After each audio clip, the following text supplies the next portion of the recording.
एक प्रश्न का आंसर कमेंट बॉक्स में जोड़ दीजिएगा। पहला प्रश्न है कि हर्यक वंश के किस शासक को कुड़िक कहा जाता था?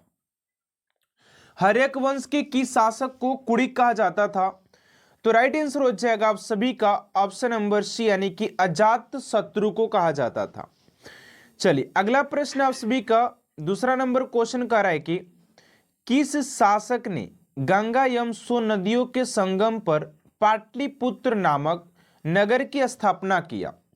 राइट आंसर हो जाएगा आप सभी का उदयन। उदयन ने किया था।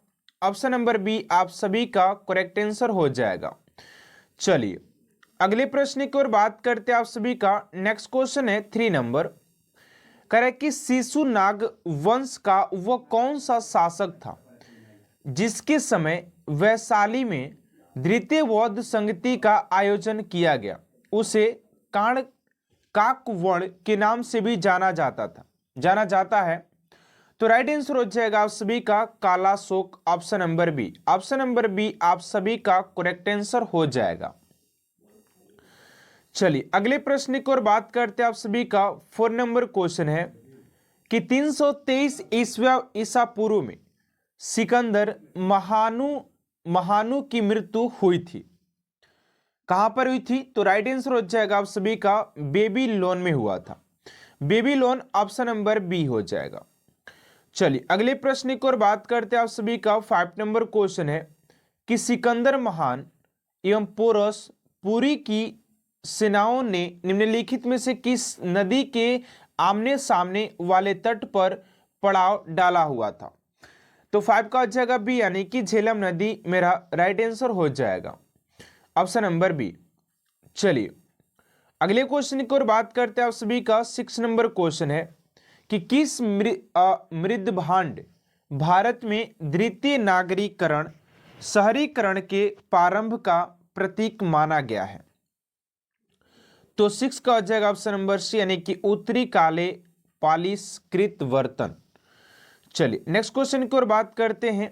7 नंबर क्वेश्चन है कि पाली ग्रंथों में गांव के मुखिया को क्या कहा गया है? तो 7 का हो जाएगा बी, यानी कि भोजक या ग्राम भोजक कहा जाता है। Option number B. चलिए अगले प्रश्न की ओर बात करते हैं आप सभी का। 8 नंबर क्वेश्चन है कि उज्जैन का प्राचीन नाम क्या था? तो उज्जैन के प्राचीन नाम की बात करते स्टूडेंट, तो ऑप्शन नंबर ए हो जाएगा आप सभी का। इसे अवंती के नाम से भी जाना जाता है। अवंतिका के नाम से भी जाना जाता है। चलिए अगले प्रश्न की ओर बात करते हैं आप सभी का। 9 नंबर क्वेश्चन है कि नंद वंश का संस्थापक कौन था? तो नंद वंश के संस्थापक की बात करते स्टूडेंट कि नंद वंश का संस्थापन कौन हो जाएगा? अगर आप लोग का आंसर पता है तो फटाफट कमेंट बॉक्स में आंसर दीजिएगा। राइट आंसर हो जाएगा आप सभी का महापद नंद हो जाएगा। ऑप्शन नंबर ए आप सभी का करेक्ट आंसर हो जाएगा। चलिए अगले प्रश्न की ओर बात करते 10 नंबर है कि ग्रीक यूनानी लेखकों द्वारा किसे अग्नमीज या जेंडरमीज कहा गया है? तो राइट आंसर हो जाएगा आप सभी का ऑप्शन नंबर डी, यानी कि घनानंद को कहा गया है। चलिए अगले प्रश्न की ओर बात करते हैं आप सभी का। 11 नंबर क्वेश्चन है कि प्राचीन भारत में पहला विदेशी आक्रमण किसके द्वारा किया गया था? प्राचीन भारत में पहला विदेशी आक्रमण किसके द्वारा किया गया था? तो 11 का हो जाएगा ऑप्शन नंबर ए, यानी कि यूनानियों द्वारा किया गया था। ऑप्शन नंबर ए हो जाएगा यूनानियों द्वारा। चलिए अगला प्रश्न है कि प्राचीन भारत में दूसरा विदेशी आक्रमण एवं पहला यूरोपीय आक्रमण किसके द्वारा किया गया था? तो आप सभी का 12 का हो जाएगा बी, यानी कि यूनानो द्वारा किया गया था। चलिए नेक्स्ट क्वेश्चन की ओर बात करते हैं उससे पहले आप सभी से एक छोटा सा रिक्वेस्ट है कि अभी तक आप सभी चैनल को सब्सक्राइब नहीं किए तो प्लीज स्टूडेंट चैनल को सब्सक्राइब कर साथ साथ बेल आइकन को प्रेस कर दीजिएगा ताकि ऐसा मोस्ट इंपोर्टेंट क्वेश्चन आप तक सबसे जल्द पहुंचते रहे। चलिए 13 नंबर है कि यूनान के खमनी वंश के किस शासक ने भारतीय भूभाग को जीतने के बाद उसे फारस साम्राज्य का 20वां प्रांत बनाया? 13 का अच्छा ऑप्शन नंबर बी, यानी कि डेरियस दर्याबाहु प्रथम ने किया था। ठीक है ना। अगला क्वेश्चन है कि सिकंदर ने भारत पर आक्रमण किया था, कब किया था? तो ये हो जाएगा आपसे का 326 ईसा पूर्व किया था। कितने में किया था? 326 ईसा पूर्व ने सिकंदर भारत पर आक्रमण किया था। चलिए अगला प्रश्न आपसे का कि मगध की प्रथम राजधानी कौन सी थी?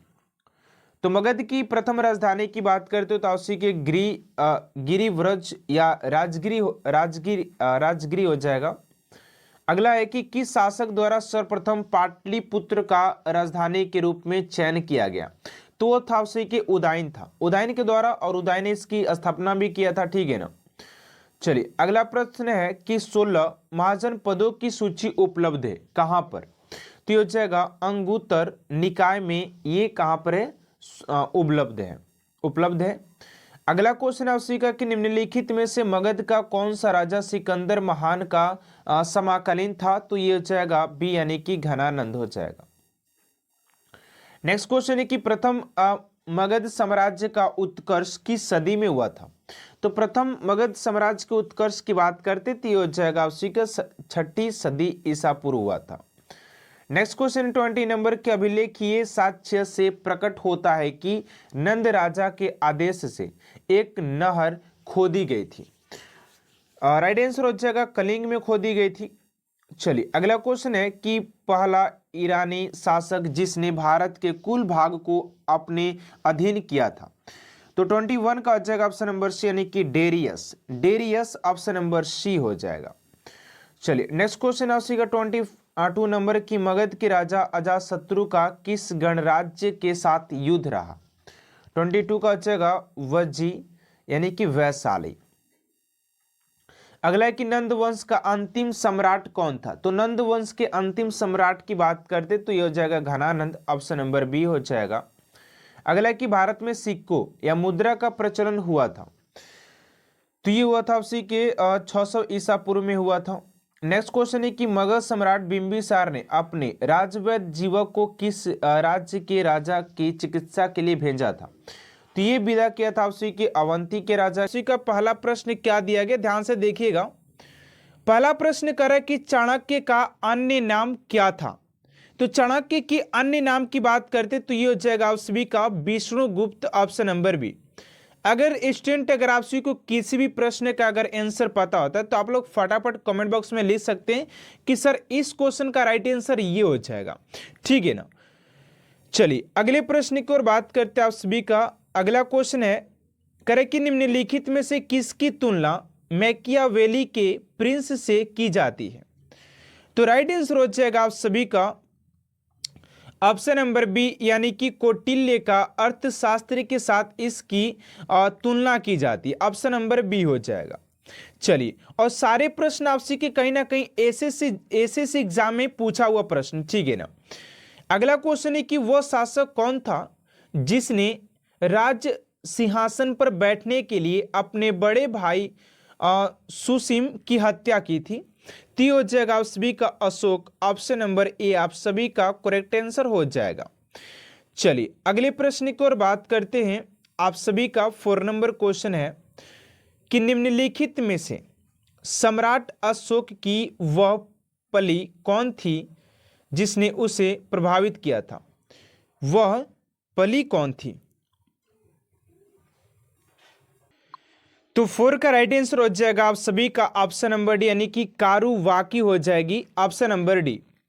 चलिए अगले क्वेश्चन की ओर बात करते हैं स्टूडेंट आप सभी का। नेक्स्ट क्वेश्चन है 5 नंबर कि अशोक ने अपने सभी अभिलेखों में एक रूपता से किस प्राकृत का प्रयोग किया था?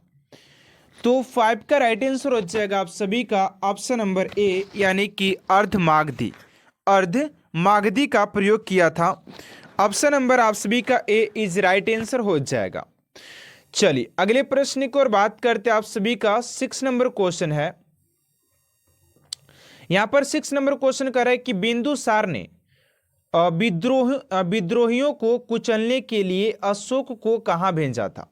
यह भी क्वेश्चन काफी इंपोर्टेंट है आप सभी के लिए। तो 6 का हो जाएगा option number B Takshashila. Option number B Takshashila विदा किया था। चलिए अगले प्रश्न की ओर बात करते हैं आप सभी का 7 नंबर क्वेश्चन है कि निम्नलिखित में से वह व्यक्ति कौन है जिसका नाम दीवान प्रियदर्शी भी था। तो राइट आंसर हो जाएगा आप सभी का ऑप्शन नंबर ए, यानी कि मौर्य सम्राट अशोक। इसे प्रियदर्शी के नाम से भी जानते हैं, ठीक है ना। ऑप्शन नंबर ए हो जाएगा। चलिए अगले प्रश्न की ओर बात करते हैं। आप सभी का 8 नंबर क्वेश्चन है कि निम्नलिखित में से प्राचीनतम राजवंश कौन सा है। प्राचीनतम अगर राजवंश की बात करते हैं तो 8 का आ जाएगा ए, यानी कि मौर्य, ठीक है ना। Option number A.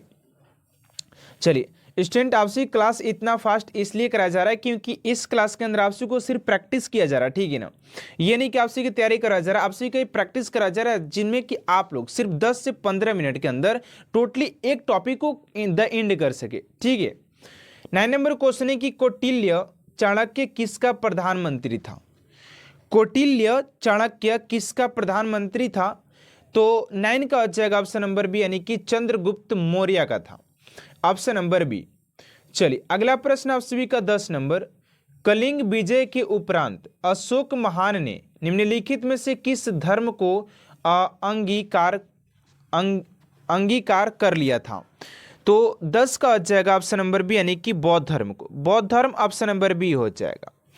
चलिए अगले प्रश्न की ओर बात करते हैं। आप सभी का 11 नंबर क्वेश्चन है कि चंद्रगुप्त के शासन विस्तार में किसने मुख्य रूप से मदद की थी। तो 11 का जाएगा सी, यानी कि चाणक्य ने किया था। ऑप्शन नंबर सी आप सभी का राइट आंसर हो जाएगा। चलिए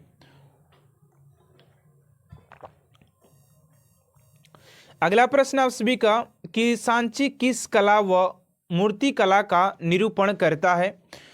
यह जगह उसी के बौद्ध धर्म के लिए। चलिए अगले क्वेश्चन की ओर बात करते हैं कि प्राचीन भारत का वह प्रसिद्ध शासक जिसने अपने जीवन के अंतिम दिनों में जैन धर्म को अपनाया था। तो ये हो जाएगा आप सभी का ऑप्शन नंबर बी, यानी कि ऑप्शन नंबर ए, यानी कि चंद्रगुप्त मौर्य हो जाएगा। यहाँ पर ध्यान दीजिएगा कि आप सभी का ऑप्शन नंबर बी नहीं होगा, ऑप्शन नंबर ए हो जाएगा चंद्रगुप्त मौर्य, ठीक है ना। चलिए अगले प्रश्न की ओर बात करते हैं। आप सभी का 14 नंबर क्वेश्चन है कि मौर्य साम्राज्य की स्थापना किसने की थी। तो मौर्य साम्राज्य की अगर स्थापना की बात करते हैं तो आपसी के चंद्रगुप्त मौर्य ने किया था, चंद्रगुप्त मौर्य। चलिए अगले प्रश्न की ओर बात करते 15 नंबर कि मौर्य साम्राज्य में प्रचलित मुद्रा का नाम क्या था। मौर्य साम्राज्य में प्रचलित मुद्रा का नाम क्या था। तो 15 का आ जाएगा ऑप्शन नंबर ए, यानी कि पण हो जाएगा, पण ऑप्शन नंबर ए। चलिए अगले प्रश्न की ओर बात करते हैं। आप सभी का अगला क्वेश्चन है 16 नंबर। निम्नलिखित में से कौन मौर्य वंश का शासक नहीं है। 16 का जगह ए, यानी कि अजात शत्रु ऑप्शन नंबर ए आप सभी का करेक्ट आंसर हो जाएगा। अगला प्रश्न, निम्नलिखित में से अशोक का उत्तराधिकारी कौन था। तो अशोक के उत्तराधिकारी की बात करते हैं तो यह हो जाएगा कुणाल हो जाए, Kunal option number A, Kunal. चलिए अगले प्रश्न की ओर बात करते 18 नंबर कि मुद्रा राक्षस का लेखक निम्न में से कौन है। तो 18 का राइट आंसर हो जाएगा ऑप्शन नंबर बी, यानी कि विशाखा दत्त हो जाएंगे। ऑप्शन नंबर बी आप सभी का करेक्ट आंसर हो जाएगा। चलिए अगले प्रश्न की ओर बात करते 19 नंबर कि मालवा, गुजरात एवं महाराष्ट्र किस शासक ने पहली बार जीते हैं।